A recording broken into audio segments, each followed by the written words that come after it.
तो आपने देखा कि रियाकारी जो है वो कितनी बड़ी लानत है। रियाकारी शिर्क असगर है, इस बात में हम भी मानते हैं और अतारी हजरात भी मानते हैं। इलियास कादरी साहब जब हज पे जाते हैं तो कैमरामैन साथ लेके जाते हैं जो कि उनकी वीडियोस बनाता है। ये जो गाड़ी वाली वीडियोस है जिसमें वो रो रहे होते हैं वो अक्सर वीडियोस जो है हज की वीडियोस हैं। और इलियास कादरी साहब की करीबन 2-2.5 घंटे की वीडियो है जिसमें वो हज कर रहे होते हैं और उसका पूरा व्लॉग बनाया गया है, सब कुछ दिखाया गया है, सारे हज के अरकान जो है अदा कर रहे हैं वो भी दिखाया गया है। यहाँ तक कि जब वो तवाफ कर रहे होते हैं उसको भी शामिल किया गया है, उसकी भी एक छोटी सी क्लिप डाली गई है और वो भी दिखाया गया है। मुझे समझ नहीं आता कि आप हज कर किस लिए रहे हैं, अल्लाह के लिए कर रहे हैं या फिर लोगों को दिखाने के लिए कर रहे हैं। अगर आप अल्लाह के लिए कर रहे हैं तो चुपचाप से हज जो है कीजिए और वापस आइए और इसकी वीडियो मत बनाइए, लोगों को मत दिखाइए। क्यों अपने हज को आप सोशल मीडिया की नज़र कर रहे हैं? मतलब ये क्या बात हुई? अगर आपको लोगों को सिखाना है कि हज कैसे करते हैं और हज के अरकान सिखाने, तो एक काम कीजिए, उसके लिए अलहदा वीडियो बनाइए और फिर लोगों को सिखाइए। लेकिन अपना जो ज़ाती हज है, जो आप हज कर रहे हैं, उसको सोशल मीडिया की नज़र ना कीजिए। एक वक्त था जब आप कैमरा के खिलाफ थे, एक वक्त था जब आप टीवी के खिलाफ थे। आप कहते थे कि मैं टीवी पर नहीं आऊँगा। तो इस पर अगर किसी को गलतफहमी है कि मैं टीवी पर आ गया तो मैं टीवी पर नहीं आया हूँ, मेरी आवाज़ आई है और आइंदा भी चेहरे के साथ मेरा टीवी पर आने का कोई इरादा नहीं है, अल्हम्दुलिल्लाह। और आज का दौर है कि आप अब टीवी पर आए तो हैं, अब वहाँ से नहीं हट रहे हैं, बस टीवी पर ही रहना चाहते हैं। ये क्या बात हुई? आपकी अक्सर इबादतें जो हैं वो टीवी पर दिखाई जाती हैं, यहाँ तक कि कुर्बानी करते उसे भी टीवी पर दिखाते हैं, सोशल मीडिया पर अपलोड करते हैं। ये क्या बात हुई? आप क्यों अपनी इबादतों का शो ऑफ करते हैं? आप क्यों अपनी इबादतों को लोगों को दिखाते हैं? मतलब ये क्या बात हुई? अगर अल्लाह ने हश्र में सवाल पूछ दिया कि तुम मेरे लिए कर रहे थे या फिर लोगों को दिखाने के लिए कर रहे थे, अगर मेरे लिए कर रहे थे तो फिर उसकी वीडियोस बनाकर सोशल मीडिया पर अपलोड क्यों कर रहे थे? मैं नहीं कहता कि इस बात पे मैं सही हूँ, मैं इस बात पे गलत हो सकता हूँ, मैं नहीं कहता कि मैं सही हूँ, मैं इल्ज़ाम भी नहीं लगा रहा हूँ। लेकिन एक बात तो ये भी है कि ये जो वीडियोस हैं जिनमें इलियास कादरी साहब जो हैं वो हज कर रहे होते हैं, इबादत कर रहे होते हैं या फिर नमाज़ पढ़ रहे होते हैं या फिर इलियास कादरी साहब जो हैं वो मदीना की जुदाई में रो रहे होते हैं या फिर अलविदा रमज़ान पर रो रहे होते हैं, तो इन वीडियोस के ज़रिए जो है नफ़ा हासिल किया जाता है। पहली बात तो यह है, जब यही वीडियोस मदनी चैनल पर आती हैं या फिर सोशल मीडिया पर आती हैं तो लाइक शेयर और कमेंट आते हैं और लोगों की वाहवाही लूटी जाती है। और फिर असल बात तो है मुरीदों की। जी हाँ, जब यही वीडियोस इंडिया में आती हैं, पाकिस्तान के दूर दराज इलाकों में जाती हैं और बांग्लादेश में जाती हैं, तो फिर वहाँ पर भी लोग देखते हैं कितना अच्छा आदमी है, कितना बेहतरीन आदमी है, कितना पारसा आदमी है और नेक आदमी है। फिर लोग जो है इनके मुरीद बनते हैं और ज़्यादा मुरीदों का मतलब है ज़्यादा चंदा और ज़्यादा चंदे का मतलब है ज़्यादा पैसा। तो कहा जाए तो इन्हीं बातों के ज़रिए जो है वो फ़ायदा हासिल किया जा रहा है।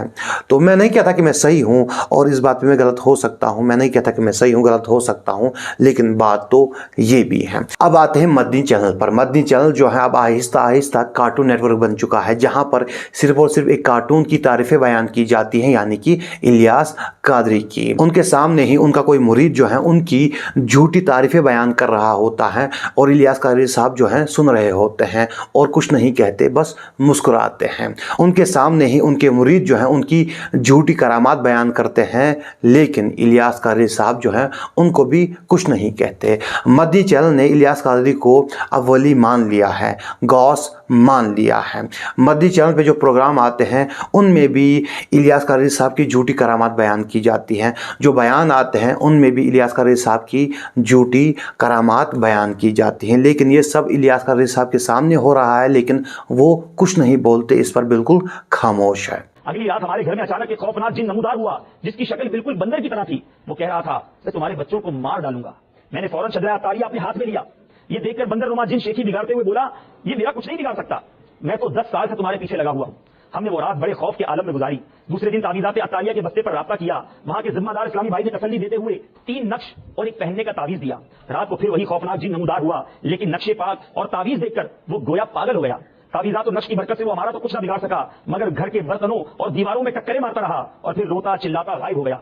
दूसरी रात एक और जिन आकर धमकियां देने लगा। मैंने जोश अकीदत में कहा, अगरचे मैं तेरा कुछ नहीं बिगाड़ सकता, लेकिन मेरे पीरो मुर्शिद अमीर अहले सुन्नत कामिल हैं, वो मुझे तुझसे बचाएंगे। फिर मुझे ऊँग आ गई। मैंने देखा कि सफेद लिबास पहने, सब्ज अमामा शरीफ का ताज सर पर सजाए, नूरानी चेहरे वाले एक बुजुर्ग मुझसे कह रहे हैं, मुझे अमीर अहले सुन्नत ने आपकी मदद के लिए भेजा है, आप बेफिक्र होकर सो जाएं, इस शरीर जिन से मैं खुद ही निपट लूंगा। अल्हम्दुलिल्लाह उस दिन से लेकर आज तक हमें अपने घर में कोई जिन नजर ना आया। इस वाकये के चंद माह बाद ही अल्लाह अज़्ज़ व जल ने हमें फूल सी बेटी अता फरमाई। मजीद करम यह हुआ कि अल्लाह अज़्ज़ व जल ने मेरे भाई को भी चांद सा बेटा अता फरमा दिया, और तहरीर करते वक्त ये दोनों बच्चे सेहतमंद हैं। अल्लाह अज़्ज़ व जल की अमीर अहले सुन्नत पर रहमत हो और उनके सदके हमारी मग़फ़िरत हो। यही दावत इस्लामी का फैज़ान है। आप परेशान हैं, मुश्किलात का शिकार हैं, कारोबार में बंदिश है, आपको महसूस होता है कि आपके साथ किसी किस्म का कोई मामला है, दावत इस्लामी ने इस शोबे को भी तिश्ना नहीं छोड़ा। मजलिस मकतूबात व तावीज़ात अतारिया ये ऐसा शोबा है जो दुखी दिलों का सहारा है। आप दुनिया में जहां कहीं हैं, दावत इस्लामी की वेबसाइट पर जाइए, ऑनलाइन आपको अल्हम्दुलिल्लाह आपके इन मामलों का हल बताया जाता है। उसी के बाद जिनने बहुत तकलीफ दी, इतनी शदीद तकलीफ दी को बिच्छू से मेरी सिस्टर को काटा। एक बिच्छू बन के सिस्टर ने बताया कि बिच्छू मुझे काटता है, कहीं पाँव में, कहीं ज़ुबान में, कहीं किस तरफ दर्द होता है। फिर 3-4 दिन तक बेहोश रहती है। उसके बाद मेरी सिस्टर को होश आ जाता था। आखिरी दिन हुआ ऐसा कि मेरे सिस्टर को जो है ना पसली में बहुत दर्द हुआ, इतना शदीद दर्द हुआ जैसे कि ऊँट रोता है, ऊँट आवाज निकाल, इस तरह से मेरी सिस्टर जो है ना वो आवाज निकाल रही थी। तो मैं शदीद परेशान था, रो रहा था। उसी दौरान मैंने वुजू किया, 2 रकात नफिल नमाज पढ़ के मैंने आपके सामने आपकी तरफ मुंह करके झोली फैलाई और आपको दामन फैला के अर्ज किया कि हुजूर पहुंचिए, ये बच्ची आप ही की मुरीदी नहीं है, आप ही की गुलाम है, हम भी आपकी गुलाम हैं, मेहरबानी कीजिए पहुंचे, इस बच्ची को बचाइए। 2 सेकंड या 2 मिनट के कमोवेश के बाद वो जिन ज़ाहिर हुआ और उसने कहा कि अपने मुर्शिद को जाके अर्ज कीजिए कि मेहरबानी करके अब मुझे तकलीफ ना दे, मेरे बच्चों को जाके जलाने आया है, आपका मुर्शिद इलियास कादरी जलाने आया है। तो हुजूर मैंने जिनको कहा कि नहीं ऐसा नहीं होगा, क्योंकि वो कराची में है। अब मैं उसे उसने बोला जैसे आपने उसको वहां बुलाया है ऐसे वैसे अपने मुर्शिद को अर्ज कीजिए कि बड़ा मेहरबानी मेरे बच्चों को न जला, मैं जो है ना आपके सिस्टर को छोड़ के जा रहा हूँ, होगा। मैंने उसे बताया कि नहीं आप पहले भी झूठ बोल चुके हैं, इस तरह से झूठ बोलते। उसने बोला कि नहीं आज के बाद में कभी भी नहीं आऊंगा। हुजूर उसने बताया कि आपके सिस्टर को जो ना दर्द मैंने नहीं दिया था, चलो ठीक है अगर मानते हैं मैंने दिया था, तो इस दर्द को आपके मुर्शिद इलियास कादरी ने इसको अपनी करामात से दर्द को खत्म कर दिया। अब आपके सिस्टर बिल्कुल ठीक है और मैं अपने जो है ना बच्चे ये आपका शहर छोड़ के चला जा रहा हूँ, होगा। उसी अब तक कमोबेश 1 साल गुजर चुका है, फिर जिन वापस नहीं आया, जिन चला गए हुजूर। इस पे वो नाबीना इस्लाम में भी आ गए। बाबा से इस्लाम भाई सलाम दुआ कर रहे थे, बाबा मुबारकबाद दे रहे थे, खुश थे। वो गाड़ी के बजाते रहे, नाबीना थे बेचारे, बजाते रहेंगे ये यूं करीब आए बाबा के। तो इस्लाम ने कहा बाबा बेचारे देख नहीं सकते हैं, आपकी मोहब्बत में आए, ये आप दम कर दें। इस तरह की बातें होती रही। अमीर अहले सुन्नत ने दम भी किया, आंखों पर उंगलियां फेरी और जब टॉर्च लगाई तो उसकी आंखें रोशन हो गई। ये लोग इस हद तक जा पहुँचे हैं कि अब ये लोग जो हैं इलियास कारी के बाल बांटना शुरू हो गए हैं। तबरुक के तौर पर इनके बाल भी बांटे जाते हैं और फिर जो मुरीद हैं इनके बाल जो हैं घर ले जाते हैं, और कुछ मुरीद शायद इनके बाल जो हैं पानी में डालकर भी पीते होंगे और सोचते होंगे कि इससे हमें शिफा होगी।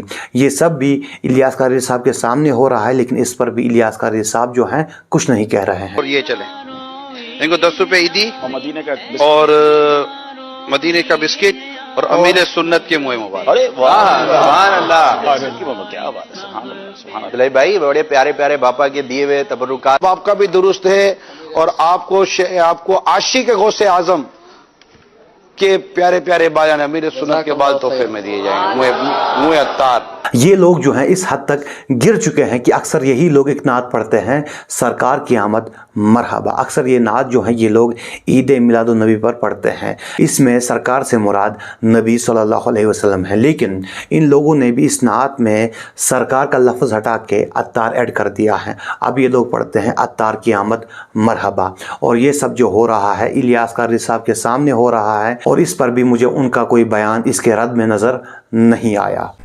सरदार की आमद, सालार की आमद, सालार की आमद, मंठार की आमद, मंठार की आमद, मेरे पीर की आमद, मेरे पीर की आमद, अत्तार की आमद, अत्तार की आमद, अत्तार की आमद, अत्तार की आमद, मुर्शिद की आमद, मुर्शिद की आमद, रहबर की आमद, रहबर की आमद, अत्तार की आमद, अत्तार की आमद।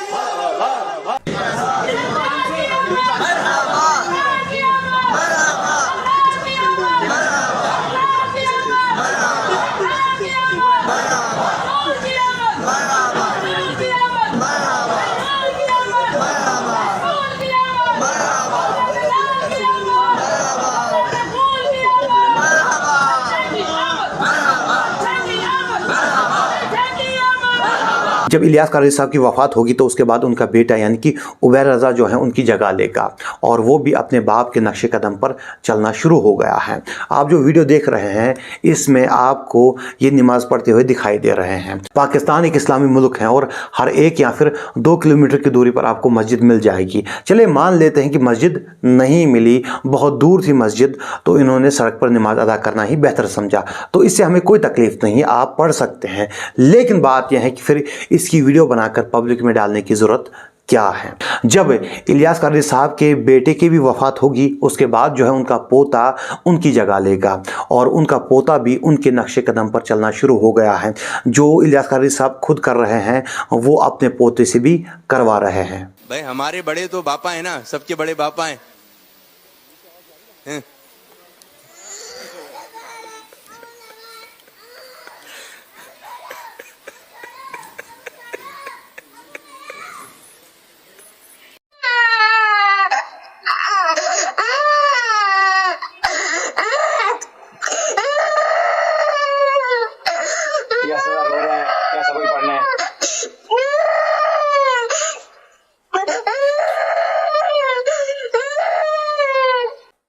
ये इसलिए रो रहे थे कि इनके उस्ताद ये कहा कि उस्ताद ने कि मैं 10 मिनट के बाद पढ़ाऊंगा, मुझे फैज़ान मदीना जाना है। ये जुमेरात का वाक़या मगरिब की नमाज के बाद का, तो उनको फैज़ान मदीना आना था। तो फिर इन्होंने जिद पकड़ी कि मुझे पढ़ना है। तो अब वो उस्ताद साहब ने गाड़ी में सफर के दौरान इनको पढ़ाया। ऐसा ही हुआ, गाड़ी रोक कर, अच्छा गाड़ी के इंतजार में थे तो उस इंतजार में इनको पढ़ाया। देखिए बाकी जो व्लॉगर्स होते हैं उनका अपना एक यूट्यूब चैनल होता है, फेसबुक पेज होता है, लेकिन इलियास कारी साहब ऐसे वाहिद व्लॉगर हैं जिनका अपना एक टीवी चैनल भी है। नहीं ये व्लॉगिंग नहीं तो और क्या है, जहां पर इनकी फैमिली दिखाई जा रही है, ये घर में क्या कर रहे हैं वो दिखाया जा रहा है, इनके पोते दिखाए जा रहे हैं, उनका रोना धोना दिखाया जा रहा है, ये सब क्या है। अच्छा इनके मुताबिक जो है दावत इस्लामी में बड़े बड़े आलिम हैं, हम तो उन्हें कहानीबाज कहते हैं, इनके मुताबिक आलिम हैं, तो उनको छोड़कर इस बच्चे को प्रमोट किया जा रहा है, इसको हाईलाइट किया जा रहा है। क्यों, आखिर क्यों? देखिए पैगाम बिल्कुल सिंपल है कि इसको अब वली दिखाने की कोशिश की जा रही है ताकि आने वाले वक्त में इसको पीर बनाने में आसानी हो। इलियास कारी साहब का पैगाम जो है अपने मुरीदों के लिए बिल्कुल सिंपल है कि आपने मेरे तलवे चाटे हैं, आपके बच्चे जो है मेरे बच्चों के तलवे चाटेंगे और आपके जो पोते हैं मेरे पोतों के तलवे चाटेंगे, और ये धंधा जो है इसी तरह चलता रहेगा। इसी तरह से मुरीद जो है पैसे देते रहेंगे, इनका कारोबार चलता रहेगा।